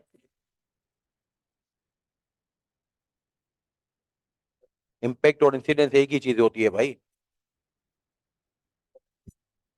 इम्पैक्ट और बर्डन एक ही चीज है। कुछ गलत बोल रहे हो, सोच के बोलो। Payment and burden on the same person. Impact burden incidence एक ही चीज है ना, एक ही चीज है। तो पेमेंट और बर्डन, या ऐसे बोल दीजिए पेमेंट एंड इंसिडेंस, एक ही आदमी के ऊपर हो तो ये डायरेक्ट टैक्स कहलाता है। What is indirect tax? Burden consumer पे नहीं, कंज्यूमर तो एक एग्जांपल है। आप कहेंगे payment by one person and the burden is pass on to another person. कोई direct example, income tax direct tax होता है। उसमें जैसे एक उन्होंने एग्जांपल दी थी ना सैलरी की, तो आप भी कोई एग्जांपल बना के बताइए। सैलरी बता दी है, दूसरा कोई बताइए। टीएसए आपसे फीस ले रहा है, ये टीएसए की इनकम है। ये डायरेक्ट टैक्स है कि इनडायरेक्ट टैक्स है?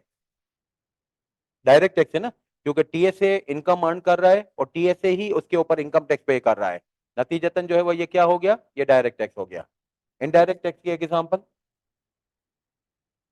यस।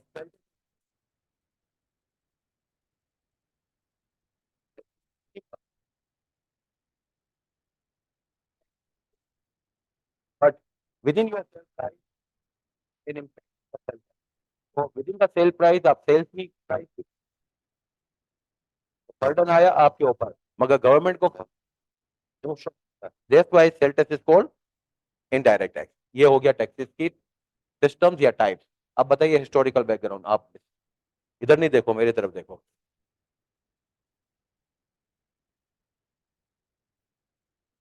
इनकम टैक्स क्या था? ऑर्डिनेंस साइन है, उसका नाम है एक्ट है। Yes, the first law of income tax was adopted law and it's name was income tax act 1922। What was the next step? 1979 का ऑर्डिनेंस इंट्रोड्यूस हुआ and the what is the last and the third step? 2001 का जो है वो ordinance introduce हुआ। ठीक है। And what is how you can define the historical background of sale tax? Yes yes, आप थ्रू कौन सा कानून का नाम था? उसका नाम बोलोगे ना पूरा, sale tax act 1951। Yes, and what is the next and the last one? 1990। जो शुरू का जो पहला का कानून था वो तकरीबन 39 साल चला। कितने साल? 40 है। 39। 51 से आया, वो कब खत्म हुआ? 1990 में। तो कितने साल हो गए? 39 हो गए ना तकरीबन। अच्छा, 39 साल के बाद जो है वो ये आया सेल टैक्स एक्ट 1990। ये कितने सालों तक चल रहा है अभी? अभी 34वां साल चल रहा है ना। अभी तक अल्लाह का शुक्र है बरकरार है। ऐसा ही है ना। तो हिस्टोरिकल बैकग्राउंड इनकम टैक्स का जो है वो 3 है और सेल टैक्स के 2 हैं। पहला जो है वो इनकम टैक्स लॉ के अंदर खासियत ये है वो माइग्रेटेड या इंपोर्टेड या बारल एडॉप्टेड लॉ था, वो पाकिस्तान का बना हुआ था ही नहीं। ऐसे है ना। डन। अच्छा, what is the next third?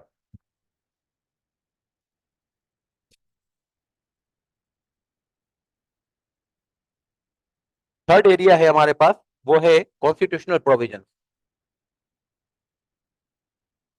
हमारे मुल्क में कितनी गवर्नमेंट्स हैं? कौन कौन सी? फेडरल। प्रोविजनल नहीं बोलते हैं भाई, प्रोविंशियल बोलते हैं। प्रोविजनल नहीं, प्रोविजनल का मतलब होता है जिमनी, प्रोविंशियल का मतलब होता है सूबाई। दोनों में बहुत बड़ा फर्क है ना। क्या बोलेंगे? प्रोविंशियल। तो फेडरल गवर्नमेंट है, प्रोविंशियल गवर्नमेंट है और लोकल गवर्नमेंट है। अच्छा, अब इनके पास हर एक के पास पावर है ना, कि अगर आप मिसाल के तौर पे जो है वो कचरा उठाने का काम है, मिसाल के तौर पे जो है वो बकरा ईद के दिनों में आलाइशे वगैरह उठाने का काम है। आपका क्या ख्याल है ये कौन इसके बारे में काम करता है? लोकल गवर्नमेंट काम करती है, ऐसा ही है ना। अच्छा, अब आपको मालूम नहीं होगा मगर मुझसे सुनिएगा, हमारे मुल्क में सेल टैक्स गुड्स के ऊपर भी लगता है और सर्विसेज के ऊपर भी लगता है। सही है ना, गुड्स के ऊपर भी लगता है और सर्विसेज के ऊपर भी लगता है। अब यहाँ पे टीएसए में आप कितनी फीस पे करते हो? 22,500 एक पेपर की ना। अच्छा, अब सारी भी अगर आप फीस पे करोगे सारे पेपर की भी, तो एक 6 अटेम्प्ट, 6 महीने में 3 पेपर की दे रहे होगे, अगले 6 6 महीने में 3 पेपर की दे रहे होगे, ऐसा ही दे रहे होगे ना। तो मिला जुला के पूरे साल में आप कितनी फीस पे कर रहे हो? 1.5 लाख रुपए। अच्छा, मेरा बेटा जो है वो ए लेवल्स कर रहा है, या किसी का भी और का भी बेटा बेटी करते होंगे, ए लेवल्स की फीसें बहुत ज्यादा होती हैं, आपको पता है कितनी कितनी होती हैं? बिल्कुल, एक पेपर की 65,000 70,000 ऐसी फीसें होती हैं। अच्छा, अब ये फीसें जो है वो इतनी हैं कि जो साल के आखिर में 5 लाख रुपए से ज्यादा हो जाती हैं। 5 लाख रुपए तो उसमें नजर ही नहीं आते। साल के आखिर में कितनी हो जाती हैं? 5 लाख से बिल्कुल आसानी से क्रॉस हो जाती है। जब 5 लाख रुपए से ज्यादा होती है तो मेरे बेटे का जो बिल आता है महीने का, वो जो फीस का, उसके अंदर मैं देखता हूँ उसमें सेल टैक्स लगा होता है, cell tax on education service. आपको तो नहीं लगता, आपको क्यों लगता? क्योंकि आपकी सालाना फीस 5 लाख से कम है। तो 5 लाख से जायद अगर सालाना फीस होती है तो एजुकेशन सर्विस के ऊपर भी सेल टैक्स लगना शुरू हो जाता है। इसी तरीके से हॉस्पिटलों के बिल के ऊपर भी जो है वो सेल टैक्स लगता है। इसी तरीके से आप अगर ब्यूटी पार्लर जाएंगी तो वहां पे भी आपको जो है वो सेल टैक्स लगता है। अगर आप जो है वो मिसाल के तौर पे ऑडिटिंग सर्विसेज लेते हैं किसी ऑडिट फर्म से, वो भी आपको सेल टैक्स लगाते हैं। मिसाल के तौर पे आप किसी टैक्स कंसल्टेंट के पास जाते हैं, आजकल टैक्स के रिटर्न फाइल हो रहे हैं, आपके वालिदैन भी फाइल कर रहे होंगे, तो वो किसी वकील के पास जाते हैं, वो वकील का बिल होता है, उसके ऊपर भी सेल टैक्स लगता है। तो ये जो सेल टैक्स लग रहा है सर्विसेज के ऊपर, ब्यूटी पार्लर के ऊपर, एजुकेशन सर्विस के ऊपर, मेडिकल सर्विस के ऊपर, ये सेल टैक्स जो लगता है सर्विसेज का, ये वो वाले कानून के तहत नहीं लगता जो मैं आपको पढ़ा रहा हूँ। आपको तो मैं जो कानून पढ़ाऊंगा वो सेल टैक्स ऑन गुड्स पढ़ाऊंगा। सेल टैक्स सर्विसेज जो है वो सूबाई लेवल का कानून है। वो कौन बनाता है? सूबाई गवर्नमेंट बनाती है, प्रोविंशियल गवर्नमेंट बनाती है। प्रोविंशियल गवर्नमेंट बनाती है। तो प्रोविंशियल गवर्नमेंट के बनाए हुए कानून में कहा गया है कि बच्चे की फीस अगर सालाना 5 लाख से जायद हो तो तालीमी इदारा उसके ऊपर सेल टैक्स लगाएगा। अगर हॉस्पिटल का बिल हो तो हॉस्पिटल अपने पेशेंट को जो है वो सेल टैक्स का बिल जो है वो चार्ज करेगा। इसी तरीके से ऑडिटर्स अपने क्लाइंट को जब ऑडिट करके देते हैं फाइनेंशियल स्टेटमेंट का, तो वो ऑडिट सर्विस के बिल के ऊपर सेल टैक्स चार्ज करते हैं। ये सेल टैक्स गुड्स का है कि सर्विस का है? सर्विस का है। सर्विस का सेल टैक्स कौन लगाता है? प्रोविंशियल गवर्नमेंट लगाती है। ये मुझे पता कैसे चला? मुझे कैसे पता चला कि प्रोविंशियल गवर्नमेंट लगाती है? नहीं, पहले से डिसाइड ही नहीं है ये, आप इसको कहेंगे कि कॉन्स्टिट्यूशन में लिखा हुआ है। कॉन्स्टिट्यूशन में ये लिखा हुआ है कि कॉन्स्टिट्यूशन का मतलब समझते हैं? पाकिस्तान का आइन। पाकिस्तान के आइन का नाम पता है क्या है? The constitution of Islamic republic of Pakistan 1973। उस कॉन्स्टिट्यूशन के अंदर मुख्तलिफ जो है वो बातों के साथ ये बात भी लिखा हुआ है कि हमारे मुल्क में 3 गवर्नमेंट्स हैं और इन 3 गवर्नमेंट के क्या क्या काम है। उन कामों के अंदर यह भी लिखा हुआ है कि कौन सी गवर्नमेंट कौन से कानून बनाएगी। तो वो जो इख्तियारात दिए गए हैं कॉन्स्टिट्यूशन में, उसके तहत ही सेल टैक्स ऑन गुड्स जो है वो किसका पावर है?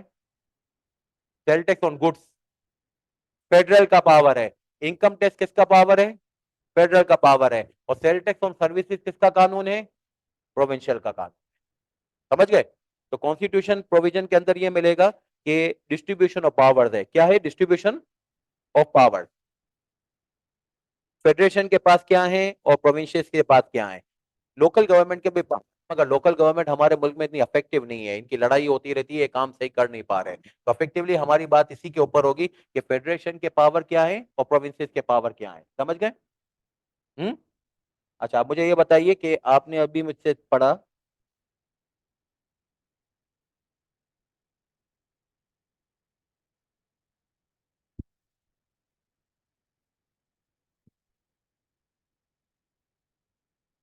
Power distribution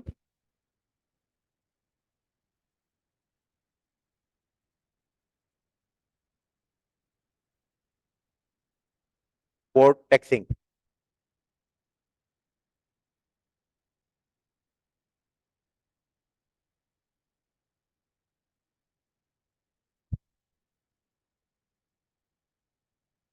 in the constitution.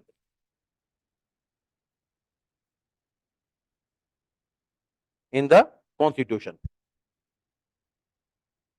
अच्छा, किस किस के पास पावर है? फेडरल के पास है और प्रोविंशियल के पास है। अच्छा बताइए मुझे कि फेडरल में कौन कौन से कानून आपने जो है वो पढ़ने हैं मेरे साथ। इनकम टैक्स,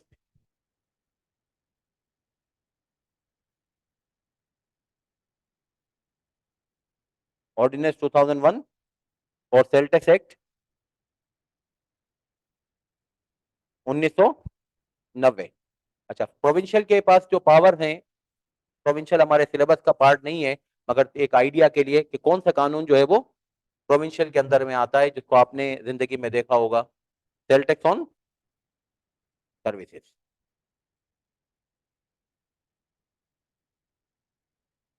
अच्छा, आप जिस घर में रहते हो आपको मालूम है, तो पानी का टैक्स आता है, एक पानी का एक टैक्स आता है गवर्नमेंट की तरफ से, जिस घर में भी आप रहते हो, तो उसका जो कानून है यानी वाटर टैक्स का, वो भी प्रोविंशियल के अंडर में आता है। अच्छा, फिर इसके अलावा जो भी आपका घर है या फ्लैट है, उसके ऊपर आप अपने वालदेन से पूछिएगा, उनको एक प्रॉपर्टी टैक्स देना पड़ता है। जितना स्क्वायर फीट होता है आपकी लोकेशन, आपकी स्क्वायर फीट, उसके ऊपर आपको एक प्रॉपर्टी टैक्स देना पड़ता है। ये प्रॉपर्टी टैक्स भी जो हमसे लेता है, ये फेडरल गवर्नमेंट नहीं लेती है। कौन लेती है? प्रोविंशियल गवर्नमेंट लेती है। अच्छा, मुझे पता कैसे चला ये कि प्रोविंशियल गवर्नमेंट लेगी या फेडरल गवर्नमेंट लेगी? ये कॉन्स्टिट्यूशन में लिखा हुआ है। तो ये कॉन्स्टिट्यूशनल प्रोविजन जो हमें पढ़ने हैं इंशाल्लाह, तो कॉन्स्टिट्यूशनल प्रोविजन में बेसिकली हमें कॉन्स्टिट्यूशन का वो हिस्सा पढ़ना है जिसके अंदर ये डिस्ट्रीब्यूशन ऑफ पावर की बातें हैं। और उस डिस्ट्रीब्यूशन ऑफ पावर में खास तौर पर हमें ये देखना है कि कौन सा टैक्स कौन सी गवर्नमेंट लगाएगी। पानी का टैक्स प्रोविंशियल गवर्नमेंट ही लगा सकती है, ठीक है। प्रॉपर्टी टैक्स प्रोविंशियल गवर्नमेंट ही लगा सकती है। सर्विसेज के ऊपर सेल टैक्स प्रोविंशियल गवर्नमेंट ही लगा सकती है। और क्या क्या लगा सकती है इंशाल्लाह जब हम पढ़ेंगे कॉन्स्टिट्यूशन तो उसमें नजर आएगा। इनकम टैक्स, इनकम के ऊपर टैक्स लगाना कौन लगा सकता है? फेडरल। गुड्स के ऊपर सेल टैक्स लगाना कौन लगा सकता है? फेडरल। सही है ना?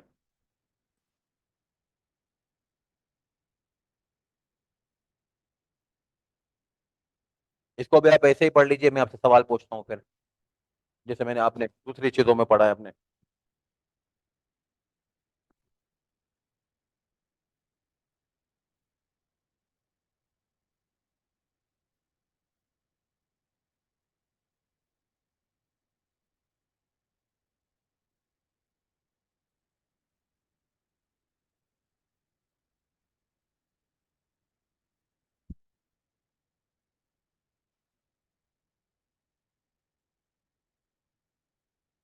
आपकी नेक्स्ट क्लास कितने बजे आप लोगों की है? नहीं है? कितने बजे? 11:15 बजे थोड़ी हो सकती है। 11:15 बजे? अच्छा, ऐसे अजीब अजीब टाइम पे भी होती है, पौने और 12:15, ठीक है।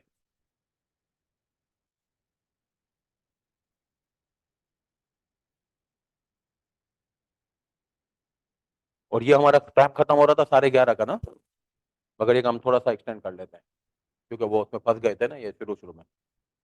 चले, आप इसको पढ़ रहे?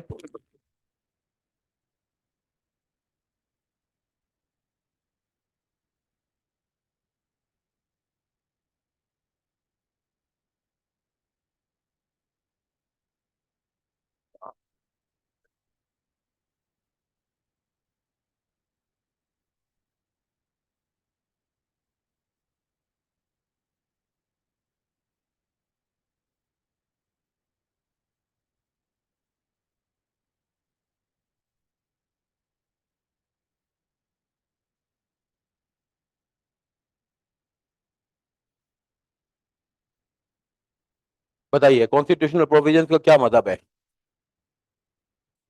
To identify the power distribution from the constitution, ठीक है ना, to identify the power distribution from the constitution. तो कॉन्स्टिट्यूशन टू मीन द कौन, यानी एग्जाम के अंदर ऐसे लिखेंगे, the constitution of Islamic republic of Pakistan 1973, ठीक है ना।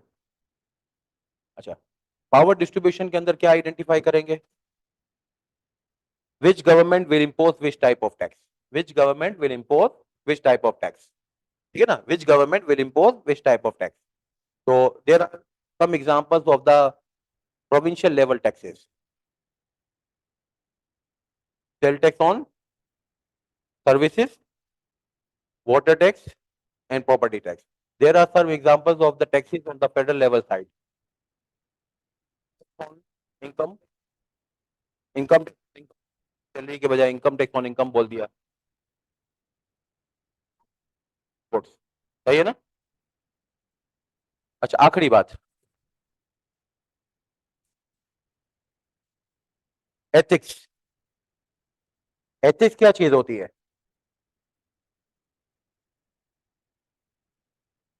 मैनर्स होते हैं, बिल्कुल सही है।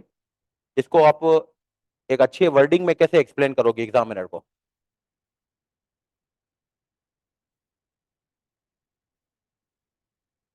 जी, ठीक है, बिल्कुल। अच्छा, इसको मैं ऐसे लिखूं जैसे आप लोगों ने कहा है, जैसा आपने कहा है वैसे मैं लिखने जा रहा हूं, मगर इसको जरा देखिएगा, आप इससे मुत्तफिक होते हैं? ये वो कंप्लाइंसेस होते हैं, यानी करने के काम over and above the law. ये वो कंप्लाइंसेस हैं जो over and above the law है। आप कभी गुस्से में आए तो खुदा ना खास्ता बराबर वाले को कत्ल ना कर दीजिए। आप कभी गुस्से में हो तो खुदा ना खास्ता बराबर वाले को कत्ल ना कर दीजिएगा। तो ये कत्ल ना करना जो है वो मुल्क का कानून है। हुँ? आप अगर गुस्से में हो तो बराबर वाले को थप्पड़ भी ना मारिएगा।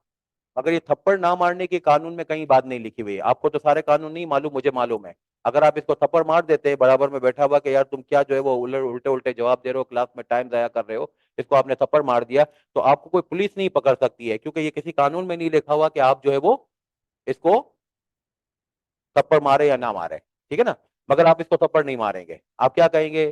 सब बैठे हुए हैं, सर भी बैठे हुए हैं, ठीक है, इसका जैसा मिजाज है, अल्लाह ने इसको जैसा बनाया हुआ है ऐसा ही जो है वो बहरहाल अल्लाह इसको डिलीवर करवा रहे हैं। ये तो पूरा अल्लाह का कारखाना है जिससे अल्लाह जो काम लेना चाहे। यहाँ पे लोग मज़ा का खेत भी होते हैं, यहाँ पे बहुत हाई लेवल इंटेलेक्ट भी होते हैं, तो अल्लाह की मर्जी है, ये बोलता रहता है ठीक है अल्लाह ने इससे बुलवाना है तो बुलवा दिया इसको, तो मैं क्यों इसको थप्पड़ मारूं? आपने ये कहा नहीं नहीं नहीं मैं ये नहीं करूंगा। भाई मार दो, कोई जो है वो तुम्हें पुलिस नहीं पकड़ेगी, मैं तुम्हारा साथ दूंगा ना। नहीं नहीं नहीं नहीं सर, फिर भी नहीं मारूंगा। तो ये जो चीजें होती हैं जो आप अपने ऊपर इम्पोज कर लेते हैं कि ये मुझे नहीं करने हैं, ये काम मुझे करने हैं, हालांकि वो कानून में नहीं लिखे हुए होते हैं, इसको क्या कहते हैं? इसको कहते हैं एथिक्स। एथिक्स वो कंप्लाइंसेस होते हैं जो ओवर एंड अबव लो होते हैं, ओवर एंड अबव लो होते हैं। अब जैसे आप लोग यहाँ पे बैठे हुए हैं, तो मैं तो जो है वो अभी आपने देखा कि आपके पास भी घूमता रहता हूँ, फिर बाहर भी अभी चक्कर मार के आ गया। आप लोग क्यों ऐसा नहीं कर रहे? यानी आप खड़े होकर बार बार मेरी तरफ आना शुरू हो जाए और फिर बाहर भी चक्कर मारने चले जाए, आप लोग ऐसा क्यों नहीं कर रहे? आपको कोई पुलिस पकड़ लेगी क्या? आपको कोई टीएसए ने कहा है कि आपका एडमिशन जो है वो हम रेस्ट्रिकेट कर यानी कि फारिग कर देंगे, कहीं कहा है? फिर आप क्यों नहीं ऐसा करते? आप ये कहते हैं कि सर की इज्जत का तकाजा ये है कि मैं ऐसा ना करूं। क्या ना करूं? कि क्लास का डिसिप्लिन मेंटेन करूं। तो ये जो क्लास का डिसिप्लिन मेंटेन करने के लिए आपने अपने ऊपर जबर करके यहाँ पे बैठे हुए हैं, आपने अपने फोन भी बंद किए हुए हैं, आपके घर वालों से भी कोई कॉल आ रही होगी तो शायद आपने मैसेज में लिख देना होता है कि बाद में कॉल करूंगा, तो ये सारी चीजें कई कानून में थोड़ी लिखी हुई हैं, ये कानून के बाहर की कंप्लाइंसेज हैं। कानून के बाहर की जो कंप्लाइंसेज होती हैं उसको क्या कहते हैं? एथिक्स कहते हैं। क्या कहते हैं? एथिक्स कहते हैं। एथिक्स को आपने जैसे कहा, तो इसको आप लोग जो है वो एग्जाम के अंदर क्या कहेंगे? Compliances over and above the law. अच्छा, अब अगली बात, इनकम टैक्स की जो कहानी है, यानी जो टैक्सेस कहानी है, चाहे इनकम टैक्स हो चाहे उसके अंदर चार किरदार है, उसके चार कैरेक्टर है। कौन कौन से? हमारी जैसे क्लास होती है ना, क्लास के जो है वो चार किरदार है, एक टीचर, एक स्टूडेंट। स्टूडेंट में भी फिर दो बाइफर्केशन होती है, लड़की और लड़के, दोनों को अलग अलग डील करना पड़ता है। ठीक है ना? यहाँ पे यहाँ का जो कल्चर है टीएसए का वो बता रहा हूँ, लड़कियां हमेशा अलग बैठी होती हैं, लड़के अलग बैठे होते हैं। तो 12 लड़के लड़कियां, यानी कि एक कैरेक्टर हुआ टीचर का, दूसरा कैरेक्टर हुआ मेल स्टूडेंट्स का, तीसरा कैरेक्टर हुआ फीमेल का, और एक बैक एंड पे पूरा एक सपोर्ट है, हसन है या फिर आईटी वाले हैं, ये सारे लोग एडमिन है। तो ये चार किरदार है, ये चार किरदार मिलके जो बहरहाल ये निजाम को चला रहे हैं कि हमारी क्लास हो रही है। Teacher, female student, male student और एडमिन, ऐसा ही है। तो इसी तरीके से जो इनकम टैक्स या सेल टैक्स का पूरा निजाम चल रहा है उसके अंदर भी चार किरदार है। आप बताइए कौन कौन से चार किरदार है? सबसे पहले लेजिस्लेटर है, जिसने कानून बनाया तो फिर सारा कानून चलेगा ना, सबसे पहला है लेजिस्लेटर। दूसरा एडमिनिस्ट्रेटर है, जब लेजिस्लेटर ने कानून बना लिया, कानून तो बनाता है बेसिकली पार्लियामेंट, आपको मालूम होगा, ऐसा ही है ना, पार्लियामेंट बनाती है, तो पार्लियामेंट कानून बना के ये सारे नेशनल असेंबली के मेंबर चेक करते रहेंगे कि कानून सही चल रहा है कि नहीं चल रहा, उसके लिए एक निगरान बनाना पड़ेगा। इनकम टैक्स और सेल टैक्स का कानून जो मैं पढ़ा रहा हूँ उसका एडमिनिस्ट्रेटर कौन है? Federal board of revenue. तो क्या कौन है? एफबीआर। अच्छा, एफबीआर में वो कौन सा बंदा है जो आपसे डील कर रहा होगा? उसको कहते हैं कमिश्नर इनलैंड रेवेन्यू। क्या कहते हैं? Commissioner inland revenue. और उसको आप लोग मेरी क्लास में और पेपर में आप कहोगे CIR। CIR stand for commissioner inland revenue. ये एक इंसान जात है जो एफबीआर के नाम से आपसे डील कर रहा होगा, सही है। तो सबसे पहला लेजिस्लेटर, दूसरा एडमिनिस्ट्रेटर। एडमिनिस्ट्रेटर का मतलब नहीं, एफबीआर। और एफबीआर में कौन रिप्रेजेंटेटिव होगा? CIR। थर्ड, तीसरा कौन सा किरदार है? तीसरा किरदार बेसिकली टैक्स पेयर है। टैक्स पेयर के लिए ये कानून बना है ना। और टैक्स पेयर और टैक्स एडमिनिस्ट्रेशन के दरमियान में ब्रिज कौन होता है, पुल कौन होता है? आप लोग होते हैं। आप लोगों को यही तो इसीलिए तो पढ़ रहे हैं, आप लोगों को आगे क्या बनना है? आपको टैक्स को प्रैक्टिस करना है, आपको लॉ को प्रैक्टिस करना है। प्रैक्टिकल लाइफ में आप चाहे जॉब करो या अपनी फर्म शुरू कर दो, दोनों केस में यही करना होगा कि आप लोगों को क्या सिखाओगे, कैसे करना चाहिए, वैसे करना चाहिए। और क्या काम है आपको? ये लगता है कि सीए करके आप जो है वो कोई जो है वो जो है वो बड़ी कुदाले लेके दुईवारे खोद रहे होगे, ऐसे कर रहे होगे? नहीं। आपका क्या काम है? आपका काम यही है कि जो आपने पढ़ा है, नॉर्मली आपके तीन सब्जेक्ट प्रैक्टिकल लाइफ में यूज होते हैं, एक कॉर्पोरेट लॉ, एक टैक्सेशन और एक अकाउंटिंग। ये अकाउंटिंग, टैक्सेशन और कॉर्पोरेट लॉ, यही लोगों को आप सिखा रहे होते हो प्रैक्टिकल लाइफ में। यानी इन तीन सब्जेक्ट को आप प्रैक्टिस कर रहे होते हो। और प्रैक्टिस का मतलब ये है कि मशवरे दे रहे होते हो। जॉब करोगे तो एम्प्लॉयर को मशवरा दोगे, और अगर अपना काम शुरू करोगे, अपनी फर्म खोलोगे, तो फिर किसको मशवरे दे रहे होगे? क्लाइंट को मशवरे दे रहे होगे। तो बेसिकली टैक्स प्रैक्टिशनर चौथा किरदार है, जो कि ब्रिज होता है, बुल पुल होता है किसके दरमियान? टैक्स पेयर और टैक्स एडमिनिस्ट्रेशन के दरमियान। तो कितने किरदार हो गए? चार। Number one legislator, number to administration, number three tax payer, number four tax practitioner. कितने हो गए? चार हो गए। टैक्स लेजिस्लेटर में क्या काम करता है? लॉ बनाता है। टैक्स एडमिनिस्ट्रेशन जो है वो क्या करता है? उसको गवर्न करता है, उसको निगरानी करता है। कौन? Tax administration. और टैक्स पेयर क्या करता है? टैक्स पे करता है। और टैक्स प्रैक्टिशनर क्या होता है? ये लाइजन होता है। लाइजन मतलब राब्ता होता है, यानी कि पुल होता है किसके दरमियान? टैक्स पेयर और टैक्स ऑथोरिटीज के दरमियान। ऐसा ही है ना। अब एक मरतबा आप इसको देख लीजिए, इसकी मुझे लिखने की कोई जरूरत महसूस नहीं हो रही है, आप देख लीजिए, मैं आपसे सवाल पूछता हूँ।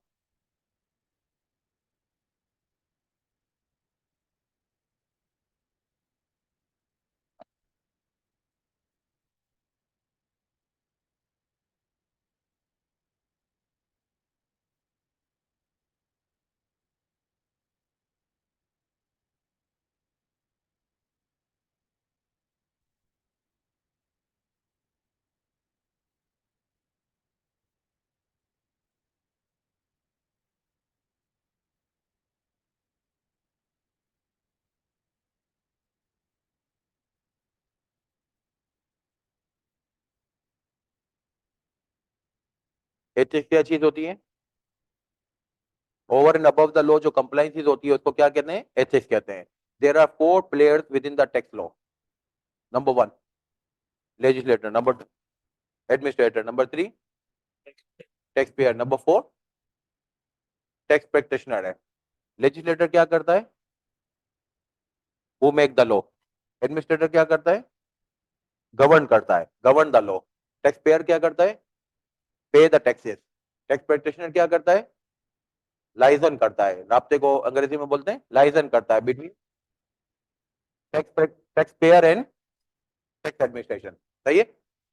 अच्छा, अब जैसे आपको यहाँ पे जो है वो एग्जाम्पल खाली दे रहा हूँ कि जैसे टैक्स लेजिस्लेटर को एथिकल ये रेस्पॉन्सिबिलिटी सौंपी जाएगी, या उससे एक्सपेक्ट किया जाता है कि जो टैक्स इकट्ठा कर रहे हो, तो टैक्स इकट्ठा करने में, इकट्ठा करने के लिए भी खर्चे लगेंगे। तो वो खर्चे इतने ज्यादा नहीं हो जितना टैक्स हो। यानी अगर आप जो है वो 13,000 अरब रुपए टैक्स इकट्ठे कर रहे हो, तो 13,000 अरब रुपए के टैक्स इकट्ठे करने के लिए जो अफसरान आपने बिठाए हुए हैं, जिस बिल्डिंग के अंदर वो बैठे हुए हैं, उनको गाड़ियां दी हुई हैं, उनको मेडिकल फैसिलिटीज दी हुई हैं, तो वो 13,000 अरब रुपए से ज्यादा नहीं हो जाने चाहिए। ये आपकी एथिकल रेस्पॉन्सिबिलिटी है। ये तो लॉजिक समझ में आती है ना। अगर आपको आपकी अम्मी कहे कि भाई आप डबल रोटी लेके आए, तो डबल रोटी लेने के लिए इतना खर्चा ना करके आ जाएगा कि इतने में तो आदमी कहीं रेस्टोरेंट पे खाना खा ले। ऐसा ही है ना, लॉजिकल है ना। कि अगर आपकी आपकी अम्मी कहती है कि भाई डबल रोटी और अंडे ले आइए ताकि हम नाश्ता जो है वो कर लें, तो आप कहेंगे भाई ठीक है मैं जाऊंगा, वो किसी जो है वो आपने वीगो को या किसी को फोन किया कि भाई मर्सिडीज लेके आओ, उसमें बैठ के जाऊंगा। तो अब जितना जो है वो बहरहाल आप किसी रेस्टोरेंट में जाके खाना खा सकते थे, उतने में आपने खाली अंडे और डबल रोटी लाने में खर्चे कर दिए। ऐसा कभी आप करोगे? या आप कहोगे नहीं, मेरे एथिकल कंसिडरेशन मुझे अलाउ नहीं करती कि मैं ये करूं, मेरा ये एथिकल कंसिडरेशन मुझे अलाउ नहीं करता कि मैं ये काम करूं। इसी तरीके से इंशाल्लाह आपको पढ़ाया जाएगा कि टैक्स अथॉरिटीज ने जब टैक्स का कानून मुल्क में करना है, तो सबसे पहले तो वो ये चेक करें कि टैक्स की कलेक्शन कितनी होगी और टैक्स की कलेक्शन के ऊपर खर्चे कितने होंगे। खर्चे जो है वो हमेशा आमद से कम होने चाहिए। खर्चे अगर आमद से ज्यादा हो गए तो ऐसा टैक्स लगाना ही नहीं चाहिए। ये तो फिर टैक्स इकट्ठा किया तो वो टैक्स इकट्ठा करने वाले ही खर्च कर ले, तो फिर ऐसा टैक्स इकट्ठा करने का क्या फायदा। तो ये एथिकल कंसेप्ट आपसे एक्सपेक्ट किया जा रहा होगा लेजिस्लेटर।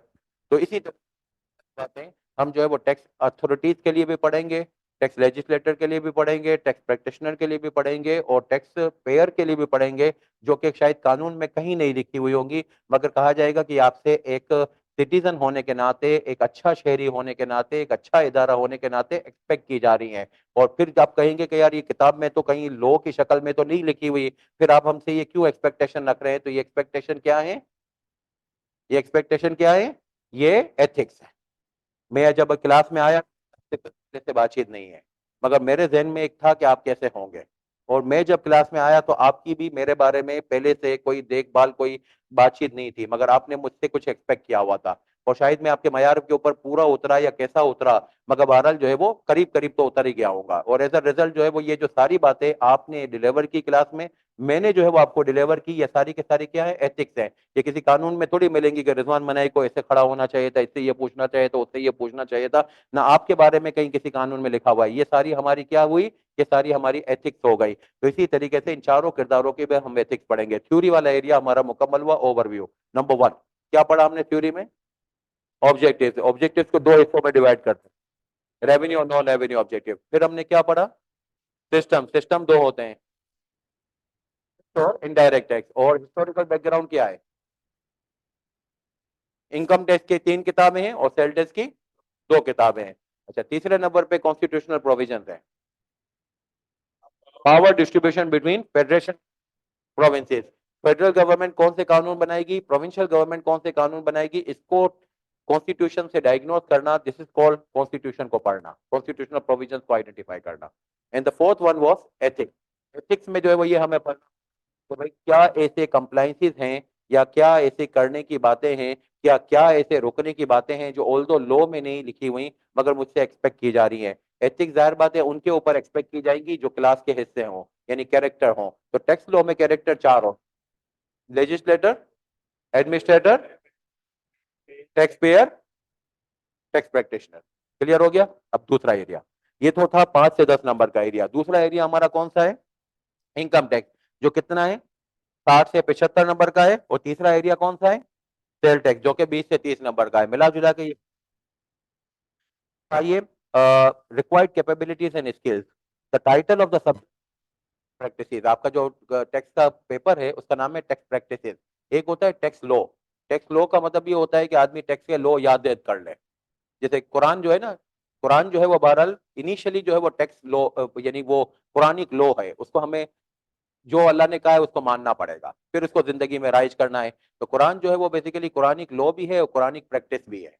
मगर ये कि बहरहाल ये जो आपका पेपर है, ये जो है वो टैक्स लॉ के ऊपर जो है वो एम्फेसाइज नहीं करेगा, ये टैक्स प्रैक्टिसेस के ऊपर एम्फेसाइज करेगा। यानी टैक्स के लॉ को डिलीवर करने के ऊपर जो है वो आपको एग्जाम में टेस्ट किया जाएगा practically, which itself is elementary in understanding that the paper is likely to be more on practical side rather than to emphasize on theory. Theory पढ़ेंगे मगर थ्योरी को हमें याद नहीं करना होगा, हमें उसकी प्रैक्टिकल एंगल निकाल के उसको सीखना होगा। यानी there will be more emphasis on examples instead of what has been stated in the law. Trend of the paper suggest that, past paper को अगर हम देखते हैं तो नतीजा ये निकलता है कि there will be two competitional questions of income tax. Competition question कितने होंगे इनकम टैक्स के? दो होंगे, और जिसके मार्क्स होंगे अराउंड कितने, 40 मार्क्स। उसमें इस तरीके से सवाल आ जाएगा जैसे अभी लास्ट टाइम आया था कि मेमूना है, उसके दो भाई हैं, तीनों मिलके बेकरियां चलाते हैं, स्वीट बेकर्स के नाम से। और वो बेकरी के अंदर जो है वो बेसिकली जो है वो कुछ रॉ मटेरियल खरीदते हैं, उससे फिनिश गुड्स बनाते हैं। रॉ मटेरियल खरीदा तो किसी को पेमेंट की है, किसी को पेमेंट नहीं की, किसी ने डिस्काउंट दे दिया, फिर इलेक्ट्रिसिटी के खर्चे हो गए, इलेक्ट्रिसिटी का बिल इनके नाम पे नहीं आया वगैरह। इतनी सारी डिटेल दी हुई होगी और कहा जाएगा कि फिर इनकी इनकम इनकम टैक्स निकाल के बताइए। ये होता है practical question of sale tax. कितने होते होंगे? दो होंगे, और कितने नंबर के होंगे? 40 नंबर के। तो इनकम टैक्स का एरिया है कितने का? 60 to 75। तो 40 नंबर तो प्योरली न्यूमेरिकल होंगे, तो बाकी जो बचेगा उसका क्या होगा? उसकी थ्योरी होगी। वो थ्योरी जो है बेसिकली ये नहीं होगी कि आपको लॉ को रिप्रोड्यूस करना होगा, बेसिकली होगी केस स्टडी। क्या होगी? केस स्टडी होगी। उसके अंदर ये लिखा हुआ होगा, जैसे मिसाल के तौर पे कि भाई अगर आप जो है वो पाकिस्तान में एक नया प्लांट लगाते हैं तो वो प्लांट इंपोर्टेड होना चाहिए, लोकल होना चाहिए। इंपोर्टेड होगा तो क्या होगा, लोकल होगा तो क्या होगा, तो एक पूरा केस स्टडी आएगा। अंग्रेजी लिखनी होगी, मगर रिप्रोड्यूसिंग ऑफ द लॉ नहीं होगा। फिर एक कॉम्पिटिशनल क्वेश्चन आएगा किसका? सेल टेस्ट का। वो कितने नंबर का है? 18 का। तो 18 नंबर का कंपटीशन क्वेश्चन आएगा, तो बाकी क्या होगा? होगा, जैसे सेल किया, चार्ज भी कर दिया, कस्टमर आता है कि भाई अच्छा वापस कर दी, पैसे वापस कर।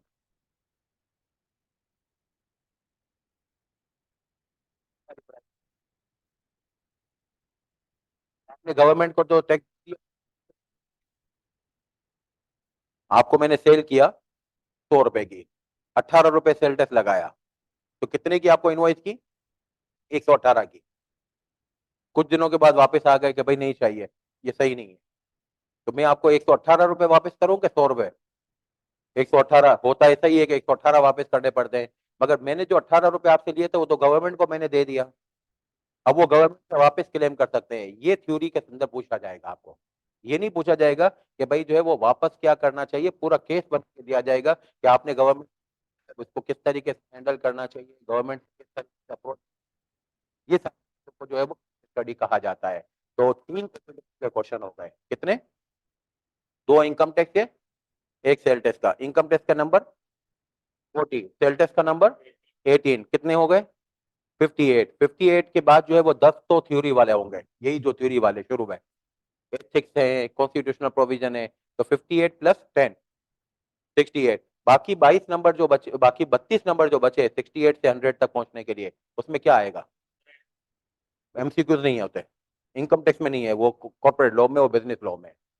बिजनेस लॉ में और कॉर्पोरेट लॉ में 15-15 एमसीक्यूज है, यहाँ पे एमसीक्यूज नहीं है। तो 32 नंबर में क्या आएगा? केस स्टडी आएगा। पेपर का स्ट्रक्चर समझ आया? कैसा होगा टैक्स पेपर? टैक्स लॉज होंगे कि टैक्स प्रैक्टिसेस होंगे? प्रैक्टिसेस होंगे, यानी चीजों को हल करना होगा आपको, है ना? चीजों को याद कर करके लिखना नहीं है, चीजों को हल करना होगा। अब हल करने के ऊपर पेपर का ट्रेंड कहता है इनकम टैक्स के कंपटीशन क्वेश्चन होंगे कितने? दो। दोनों के कितने मार्क्स होंगे? 40। सेल्फ का कंपटीशन क्वेश्चन होगा, उसका एक नंबर कितने होंगे? 18। कितने बने? 58 बने। 10 तो थ्योरी वाले हैं एथिक्स वगैरह के, वो तो बहरहाल जैसा कॉन्स्टिट्यूशन में लिखा हुआ है वो याद करके लिखना पड़ेगा।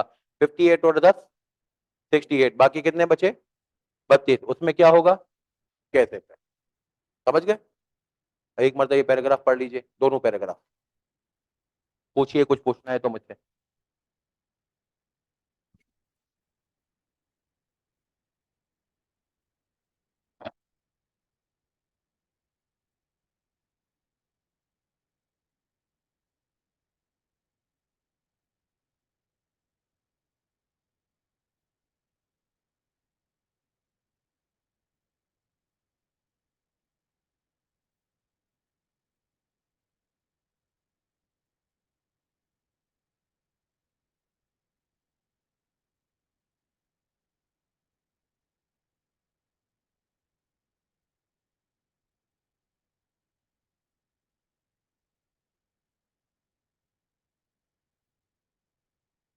देख लिया? अगले वाला नहीं, बस ये दो पैराग्राफ। कंफर्म? कोई पूछना है कुछ? आगे बढ़ूं? अच्छा, फिर अगले पेज पे आइएगा। Therefore, in-depth understanding of law, which variety of practical examples and illustration will be a most vital necessity for passing the paper. तो बहुत सारी एग्जांपल्स करनी पड़ेंगी, बहुत सारी जो है वो इलस्ट्रेशन करनी पड़ेंगी, फिर ये पेपर काबू में आएगा। ये ऐसे नहीं आएगा कि आप बैठ बैठ के इसको याद कर रहे होगे। इसके अंदर आपको एग्जांपल चाहिए होगी। अगर आपने जो है वो नोट किया हो, तो अभी आज भी मैंने जो भी चीज पढ़ाया सबके अंदर कुछ ना कुछ एग्जांपल डिस्कस किए हैं। तो ये सारी examples जो है वो आप इसी तरीके से जो है वो इसी के ऊपर होगा। अच्छा भाई, ये डायरेक्ट वर्सेस इनडायरेक्ट टैक्स क्या होता है? डायरेक्ट टैक्स पेमेंट जो है वो एक आदमी के ऊपर होता है और बर्डन सेम आदमी के ऊपर होता है। और जो है वो इनडायरेक्ट टैक्स क्या होता है? पेमेंट एक आदमी के ऊपर होती है, बर्डन दूसरे आदमी के ऊपर होती है। इसकी इंशाल्लाह न्यूमेरिकल तो कुछ है, तो अगली क्लास में शुरू करते हैं, ठीक है?